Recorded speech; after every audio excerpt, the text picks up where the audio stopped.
예, 여러분 안녕하십니까? 오늘이 6월 26일 아침인데 보니까 이제 장마가 시작된 것 같습니다.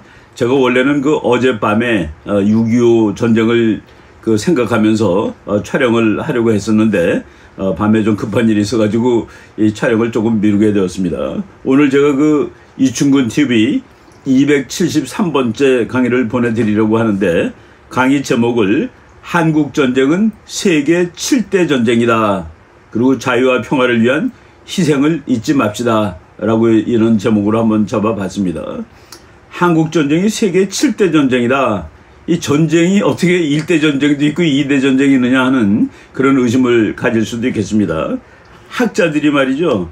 전쟁을 공부하는데 미국의 대학들에서 전쟁을 그냥 기술만 하지 말고 그냥 서술만 하지 말고 한번 과학적으로 측정을 해보자, 과학적으로 연구를 해보자라는 그런 운동이 지금부터 거의 한 60년이 넘을 것 같습니다. 1960년대에 미국의 여러 대학에서 전쟁이라든가 국제정치를 정말 정교하게 한번 공부해보자는 그런 운동이 있었습니다. 그러다 보니까 전쟁이 어떤 전쟁이 큰 전쟁이고 작은 전쟁이고 이런 것들을 이제 과학적으로 이렇게 숫자를 만들어 가지고 증명하려는 노력이 있었는데 그 연구 결과들을 봤을 때 한반도에서 일어났던 이 작은 반도입니다.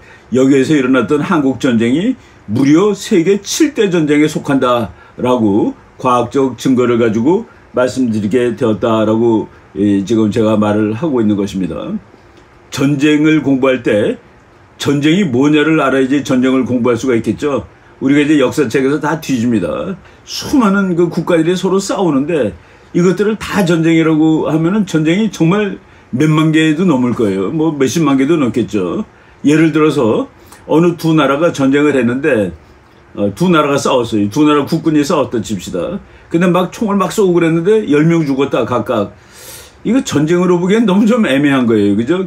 이 규모가. 그래서 전쟁을 공부하는 사람들은 일단 전쟁이라고 말할 수 있는 사건이 되기 위해서는 두 편이 싸우는데 적어도 한 편은 국가를 해야 된다라고 얘기를 하고 있습니다. 그런 얘기를 하게 된 것은 한쪽이 게릴라인데 게릴라가 이스라엘한테 덤볐다. 그거를 전쟁으로 간주하기 위해서는 한쪽이 나라이면 됩니다. 근데 두 쪽 다 나라가 아닐 경우에는 무력 충돌이 있었어도 그걸 또 전쟁으로 치지 않습니다. 이런 식으로 몇 가지 방법이 있는데 거기에서 전쟁의 규모라는 것이 있습니다. 싸웠는데 이거 50명이 죽었다 그러면 전쟁이라고 하기에는 애매해요. 만약 50명 전사한 것도 전쟁이다 치면은 우리 북한하고 한국 해군하고 벌렸던 연평해전은 연평전쟁이 되는 겁니다. 한국전쟁이 되는 것이죠. 그래서 학자들이 이제 역사를 쭉 살펴보니까 이게 수많은 전쟁이 있는데 전쟁이라고 할 수 있는 사건들이 정말 많은데 거기서 인명피해의 기준을 1000명으로 잡았습니다. 1000명. 그러니까 이제 양측 병사가 1000명이 전사하였다. 그러면 그거부터 전쟁으로 치자라고 한 것이 오늘날 국제정치학의 표준입니다. 그래가지고 예를 들어서 어느 신문에 작년에는 전 세계에서 전쟁이 54번 일어났다. 그러면은 양쪽 병력 전사자가 1000명 이상 발생한 사건이 54개였구나 라고 하면 될 정도로 이제 보편화된 그런 정의라고 말씀을 드릴 수가 있겠습니다. 학생들이 이제 궁금하니까 그렇게 질문합니다. 교수님, 그러면 999명 죽은 것은 전쟁으로 치지 않는 겁니까? 라고 이제 능히 할 수 있는 질문이죠. 그런데 지금 1000명이라는 숫자는 이 역사를 다 보니까 1000명을 기준으로 했을 때 정치적으로 의미 있는 사건이 다 포함될 수가 있습니다. 999명이기 때문에 포함되지 않은 전쟁은 없어요. 역사적으로. 그러니까 이런 접근 방법을 우리가 귀납법이라고 합니다. 역사를 다 살펴보고서 1000명이라는 기준을 세우니까 대강 다 포괄할 수 있다라는 그런 의미에서 1000명이라고 한 것입니다. 이 미국에서 이제 국제적 정치를 과학적으로 공부하기 시작한 그런 대학이 많습니다. 우리나라 우리 선배 교수님들이 많이 가서 유학하고 온 하와이 대학도 그 중에 하나고 스탠포드 대학이라든가 그리고 아주 대표적으로 미시간 대학에서 전쟁 연구를 정말 포괄적으로 과학적으로 했습니다. 그래서 이 사람들이 그 전쟁 연구를 하기 위해서 후학들한테 엄청나게 좋은 자료를 남겼는데, 제가 그냥 제가 공부했던 자료 하나 보여드리겠습니다. 이게 이제 1815년부터 1965년까지 일어난 전쟁을 전부 그 숫자화 시켜 놓은 거예요. 더 웨이지스 오브 워 1816, 1965. 그래가지고 이 전쟁들이 전쟁이 일어난 날짜서부터 전쟁이 끝난 날짜, 전쟁하다가 중간에 그만둔 나라들 언제부터 싸우고 언제부터 끝났다, 이런 걸 전부 다 해가지고 이 계량화시킨 자료인데, 미국의 전쟁에 관한 박사 학위 논문 대부분이 여기서 나온 자료를 데이터로 삼습니다. 이거는 1965년 거니까 이제 낡았어요. 요거 다음에 1982년에도 나왔고, 그리고 인쇄된 자료로 제일 최근에 나온 것이 제가 이제 2007년까지, 그러니까 1816년서부터 2007년까지 나온 모든 그 전쟁 자료들을 다 포괄하고 있는, 여기 보면은 한국전쟁 1965년, 1950년 6월 25일부터 1953년 7월 27일까지 와서 싸운 나라들 무슨 나라, 그 인명피해는 얼마 해가지고 별 그 자료가 다 나와 있는데, 이것이 그 전쟁을 과학적으로 연구하기 위해서는 데이터, 계량화된 데이터가 있어야 된다라는 그 철학을 가지고 연구해서 이제 학자들이 참고하라고 이렇게 만들어 놓은 자료집입니다. 제가 이 자료를 다 분석을 해보니까 한국전쟁은 세계에서 7번째로 큰 전쟁이다라는 사실을 이제 확신하게 된 것이죠. 전쟁의 측정 방법을 우리 여러분들이 이제 사진 하나 보겠는데, 그 미시간 대학의 제이 데이비드 싱거라는 교수님입니다. 이분은 이미 작고하신 분이지만은 국제 정치를 과학적으로 연구하기 시작한 선구자라고 볼 수 있는데, 이분이 이제 제시한 방법을 가지고 제가 보는 겁니다. 메저먼트 오브 워, 전쟁을 측정해보자 해놓고서 매그니튜드라는 거 개념을 만들었습니다. 매그니튜드는 규모예요. 이거는 예를 들어서 두 나라가 3년 동안 치열하게 싸웠다 그러면 2 곱하기 3에서 이 전쟁의 매그니튜드를 6이라고 하는 겁니다. 근데 5나라가 4년 동안 서로 싸웠다. 그럼 5 곱하기 4에서 20이에요. 이것이 많을수록 매그니튜드, 규모, 큰 전쟁이 되는 것이죠. 그 다음 개념으로 severity. severity는 전쟁이 얼마나 잔인했나, 얼마나 많은 인명피해가 났는가. 근데 주로 최근의 전쟁은 민간인 인명피해가 많은데, 그것을 정확하게 측정할 수 있는 방법은 옛날에는 거의 없었습니다. 그래서 병력 사망자 숫자를 주로 그 severity, 얼마나 많은 군인들이 전사했는가를 가지고 따지죠. 그래서 두 번째 그 측정 변수가 전쟁의 치열성, severity. 그 다음에 intensity, 전쟁에서 인명피해를 입은 사람들이 많더라도 인구가 10억인데 100만 명 전사한 거하고 인구가 500만인 나라가 100만 명 전사한 것은 완전히 다르죠. 그래서 intensity, 그러니까 전체 피해가 인구에서 차지하는 비율, 이런 개념을 또 이 사람이 만들었습니다.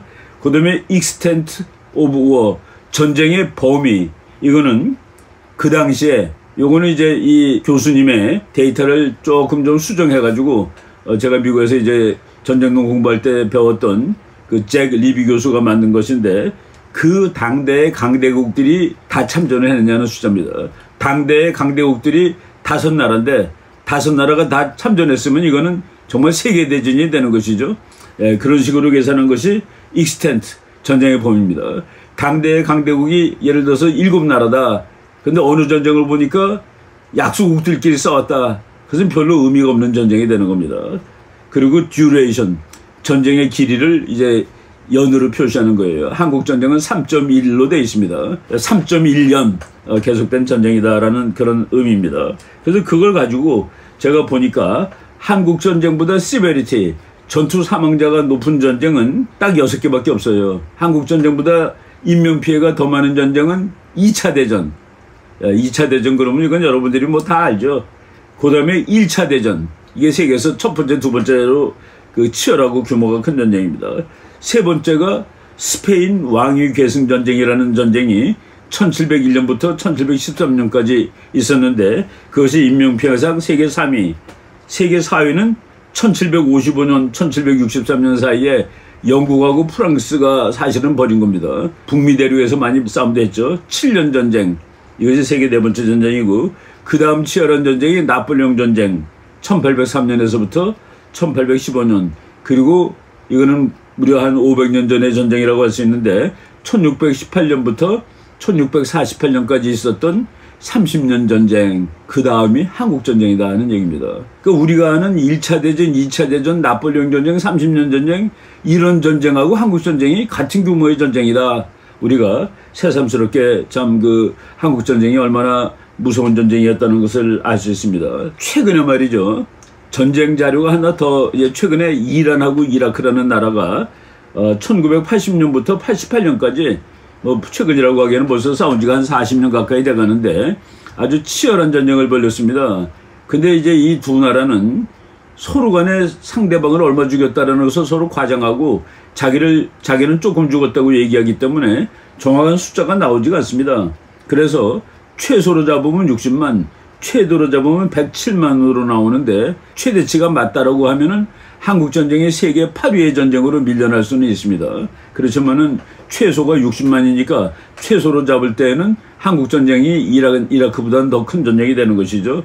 요 하나가 애매하지만은 이 애매한 것을 빼고서 생각했을 때 한국전쟁은 인류 역사에서 무려 7번째 가는 참 잔인한 전쟁이었다. 그거는 제가 이제 이 자료를, 미시간 대학의 자료를 훨씬 더 이제 확대해가지고 이게 박사학위 논문을 책으로 쓴 건데 잭 리비라는 교수의 책입니다. 이분한테 이제 제가 전쟁론을 배웠는데 이 사람은 1495년부터 1975년까지에 일어난 유럽의 강대국이 포함된 모든 전쟁, 약소국들만 싸운 전쟁은 별로 다 빼버렸습니다. 강대국이 포함된 그런 전쟁을 가지고서 이 자료를 만들었는데 이 자료에 의해도 한국전쟁이 세계 7대 전쟁에 들어가는 것이 이제 정확히 확인이 되고 있습니다. 여기서 말이죠. 아까 익스텐트라고 그랬는데 익스텐트는 그 당시에 강대국이 몇 나라가 있었는데 몇 나라가 전쟁에 참전했느냐를 치는데 요 잭 리비 교수에 의하면은 1950년 한국전쟁이 싸워지던 무렵에 강대국이 6나라입니다. 잭 리비 교수에 의하면은 그 당시에 강대국이 프랑스, 영국, 소련, 독일, 미국, 중국을 강대국으로 쳤는데 1950년 현재. 그런데 이 5개의 강대국 중에서 그 미시간 대학 프로젝트는 4개가 참전한 거로 되어 있습니다. 미국과 중국과 영국과 프랑스.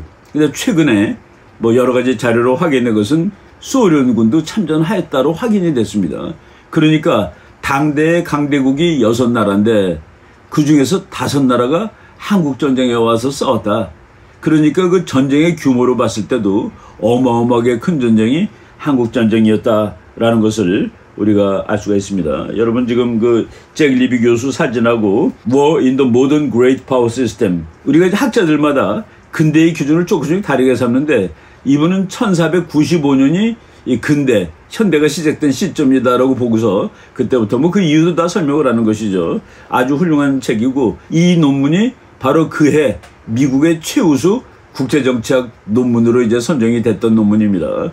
제가 박사 논문을, 이분은 유럽의 그 국제정치를 가지고 공부를 했는데 저는 그 아시아, 동양에서는 바로 이와 같은 이론으로 동양의 전쟁도 설명이 되느냐를 이분의 허락을 받고 이분의 방법론을 빌려가지고 동양의 전쟁을 분석했습니다. 최근에 그 중국 문제가 아주 시끄럽게 나오는데 중국이 갑질한다 그러는데 중국이 갑질을 하는 것은 아니고 중국 사람들의 인식에 지금 중국의 행태가 아주 그냥 아주 깊게 자리 잡고 있습니다. 그래서 우리가 중국 사람들이 왜 저러나를 알기 위해서는 중국적 세계관, 중국적 국제정치 질서관을 알아야 되는데 제가 그거를 금명간 한번 유튜브를 통해서 설명드리기로 약속을 드리겠습니다. 한국전쟁이 치열하게 된 가장 중요한 이유는 일단 좁은 땅에서 싸웠다. 그리고 전 세계 강대국이 다 와서 싸웠다. 이 세계에서 말이죠. 유엔군이 와서 싸운 전쟁은 한국전쟁이 처음이며 마지막입니다. 앞으로 유엔군이 가서 싸울 전쟁은 아마도 거의 불가능할 것 같아요. 예를 들어서 어디에서 전쟁이 났다. 그런데 유엔 안전보장이사의 5나라 상임이사국, 미국, 영국, 중국, 러시아, 그리고 프랑스입니다. 그런데 이 5나라가 다 찬성할 수 있는 일이 어디 있겠습니까? 이 5나라 중에서 한 나라만 비토해도 일이 안 되는 것이죠. 6.25 때는 마침 소련이 회의장에 나타나지 않아서 4나라가 찬성했는데 저는 찬성한 거로, 그때는 중국이 아니라 대만이었죠. 그래서 유엔군이 올 수가 있었는데, 그러니까 유엔군이 오다 보니까 당시 소련과 중국을 제외한 전 세계의 강대국들이 아예 전쟁부터 시작을 한 겁니다. 그러다가 중국이 개입을 했고, 나중에 알고 보니까 소련은 은밀하게 개입을 하고 있었다. 이 작은 땅에서 여러분 이제 지도 한 몇 장 보시겠습니다. 지금 보는 지도는 38도선이라는 한반도를 가르는 국경입니다. 이게 국경선이었다는 게 말이 되겠습니까? 국경선을 어떻게 자대고 줄자로 걸 수가 있겠습니까? 결국은 이 국경선은 무너질 수밖에 없는 운명을 가지고 있었던 선인데, 북한이 기습 남침을 한 겁니다. 북한이 기습을 남침해가지고 지금 이제 또 그림을 보겠습니다. 38선 전체에서 밀고 내려와가지고 부산 교두보라고 그러죠. 부산 페리미터, 부산, 포항, 그리고 이쪽에 진주, 뭐 대한민국의 그 지금 경상남도의 반쪽만 남아있던 이런 상황까지 갔습니다. 그러다가 인천 상륙작전을 통해서 전세를 역전하고, 이제 그 다음 3번째 지도를 보면은 한국군이 뭐 중국 경계선까지 갔죠. 압록강에 한국군이 도달했습니다. 두만강에도 거의 도달했습니다. 그래서 이제 또다시 이제 한국이 이렇게 통일이 되는구나 라고 했을 때 중공군이 밀고 들어오는 겁니다. 중공군이 밀고 들어와서 어디까지 우리가 후퇴했느냐, 서울 다시 뺏기고 지금 평택, 경기도 남쪽까지, 충청남도 북쪽까지 밀려 내려간 겁니다. 그리고 저쪽 강원도도 한참 그 영월 있는 데까지 밀려 내려가고, 그러다가 치열하게 오르락 내리락 하다가 지금 이제 5번째 지도, 마지막 지도인데 지금이 현재의 휴전선이고 국경선이 된 겁니다. 그러니까 한국전쟁은 요 조그만 땅덩어리에서 조그만 반대에 쭉 밀렸다가 쭉 올라갔다가 다시 밀렸다가 오르락, 그러면서 인명피해도 무수히 나고 거기에 민간인 인명피해도 많이 났던 그런 전쟁입니다. 이런 전쟁은 다시는 없어야 된다라고 얘기하는데, 그거는 이제 도덕적인 언급으로 맞습니다. 그렇지만은 우리가 이제 그 전쟁과 평화를 얘기할 때 평화는 목적입니다. 그런데 전쟁은 평화를 지키기 위한 수단일 경우가 있어요. 평화를 지키기 위해서 수단이다. 근데 이 수단마저 무시하게 될 경우에 그런 나라들은 그 어려움에 당면할 가능성이 있습니다. 제가 이제 우리나라 많은 사람들이 전쟁은 절대로 안 된다라고 얘기할 때 내가 고구려 얘기를 항상 들려줍니다. 고구려는 강대국이죠. 우리나라였습니다. 지금 중국은 고구려가 중국이라고 지금 주장하고 있어요. 제가 그 몇 년 전에 읽은 책인데, 제가 잘 모르는 학자인데 이제 이분은 뭐 서영교라는 교수예요. 이분이 책을 썼는데 고구려, 전쟁의 나라. 맞다. 고구려가 전쟁을 잘했기 때문에 그렇게 넓은 땅덩어리를 가지고 있었던 것이지, 뭐 그때 땅덩어리를 뭐 돈 주고 산 것도 아니고. 그래서 우리가 전쟁의 의미에 대해서 다시 한번 잘 생각해보자. 전쟁은 도구일 수 있다라는, 도구다. 미국 사람들은 전쟁을 도구라고 생각을 하죠. 그런 거를 우리가 일단은 생각을 해야 됩니다. 한국전쟁은 참 그 세계 역사에 큰 영향을 미쳤습니다. 한국전쟁 때문에 처음으로 냉전시대 때 열전이, 뜨거운 전쟁이 터진 거예요. 남북한 양측 사람들은 이제 돌이킬 수 없는 분노, 서로가 원수가 됐습니다. 지금 세대가 많이 지났지만은 그것은 아직 끝나고 있지 않죠. 그리고 국제적으로 봤을 때 맨 처음에 그 6.25 일어날 무렵만 하더라도 미국이 소련에 대해서는 그렇게 악의를 가지고 있지 않았습니다. 왜? 2차 대전 때 동맹국이거든요. 점점 저것들 이상하다는 생각을 했지만은, 그러다가 이 소련이라는 공산체제하고 자본주의 체제는 결코 같이 있을 수 없구나. 그래서 냉전이 격화가 되고, 바로 그 냉전의 첫 번째 전쟁이 한국전쟁인데, 미국이 거기서 뭐 이겼다기보다는 지지 않았기 때문에 결국은 이제 냉전에서 미국이 승리할 계기가 됐죠. 그런데 우리가 그 한국전쟁을 보면은 2년 가지고 이렇게 치열하게 싸울 수 있다는 사실을 확인한 전쟁입니다. 보통 사람은 피가 물보다 더 진하지, 그러면서 동족, 민족이 더 중요한 줄 알았어요. 이념은 물이고, 그런데 그 2년 가지고 싸운 전쟁이 그렇게 처절하다. 그리고 그 처절함은 우리가 요새 너무나도 구구절절 느끼고 있습니다. 안 그렇습니까? 이념이 다르니까 뭐가 되는 일이 없어요. 이런 상황이고, 그리고 특히 이제 동족들이 이런 처절한 이념 전쟁을 했다는 것은 한국전쟁의 비극이다. 참 우리를 위한 희생, 우리가 오늘 자유롭게 살고 있는데 이 희생을 잊지 말자 하면서 사진을 몇 장 보여드리겠습니다. 다 옛날 사진이기 때문에 흑백 사진인데 미군 병사들이 대전역에 내려서 이제 걸어가는 모습인데 이 부대 이름이 스미스 부대입니다. 그 태스크 포스 스미스라고 그랬는데 스미스 중령이 지휘하는 540명의 부대가 7월 1일 날 부산에 도착했고 기차 타고 7월 2일 날 대전에 도착했고 그리고 대전에서 조금 올라가면 있는 그 경기도 남쪽 오산 부근의 중미령이라는 곳에서 5천 명의 북한군하고 이제 전투를 벌이죠. 7월 5일입니다. 7월 5일 날 전투를 벌여가지고 이 540명 중에 181명이 전사 내지 실종입니다. 그러니까 181명이 죽은 거예요.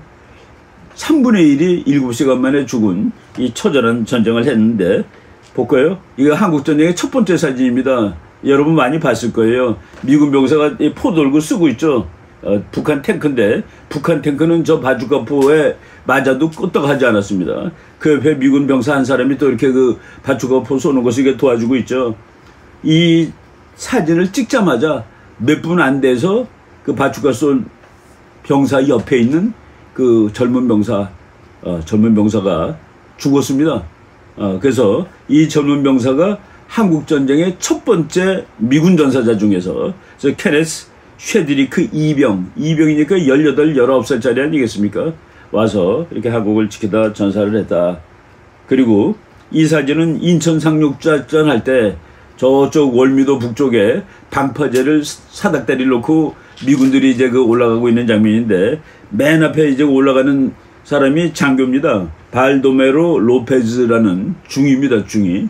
발도메로 로페즈 중위가 저 맨 앞에 올라갔는데 이제 전쟁 그 사진 작가들이 기록을 하지 않겠습니까? 맨 앞에 올라갔는데 올라가고 얼마 안 돼서 전사를 했습니다. 그러니까 이 참 6.25에 관한 유명한 사진 중에서 그러니까 이게 1950년 9월 15일 전사를 했는데 요번에 윤석열 대통령이 미국을 방문해서 이 로페즈 중위한테 태국 무공 훈장을 수여를 했습니다. 태국 무공 훈장은 우리나라 무공 훈장 중에서 제일 꼭대기입니다.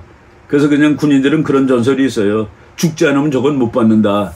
죽지 않은 채 받은 사람도 뭐 있습니다. 한국에 월남전 때 받은 그 분이 있는데 로페즈 중위가 이 훈장을 받았다. 참 나는 우리 그 대통령이 미국에 가서 70년도 더 된 사건이지만은 이 장교의 이 희생을 기록하고 이렇게 훈장을 줬다는 것은 참 잘한 일이라고 생각을 합니다.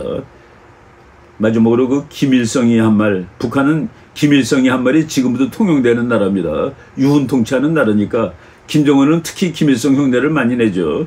김일성이 한 말 다시 한번 경각심을 갖고 이 나라의 평화 안보를 지키자라는 말씀을 드리겠는데 김일성이가 72년에 남북한이 처음으로 대화를 시작했단 말입니다. 남조선을 해방하고 조국을 통일하기 전에는 우리에게 평화란 있을 수 없다는 사실을 순간도 잊으면 안 된다. 뭡니까? 북한은 남한을 북한으로 만든 후에 평화가 온다고 믿는 나라입니다. 근데 우리는 북한과 평화를 이룰 수 있다? 이거는 착각이죠. 착각입니다. 그래서 우리가 이 경각심을 가지고 이제 6월 호국보훈의 달이 이제 거의 다 끝나가는데 우리나라를 위해서 희생한 사람들, 이런 사람들을 잊지 말자라는 그런 의미에서 6.25라는 그 참혹한 전쟁, 그리고 우리를 자유국가에서 살게 해준 이 분들을 기억하자라는 의미에서 하나 그 말씀을 드려봤습니다. 예, 요 주제는 여기까지 말씀드리고 제가 그 말씀드린 대로 중국의 국제 질서관, 중국의 세계관, 요거를 다음번 유튜브 제목으로 미리 알려드리겠습니다. 여러분 감사합니다.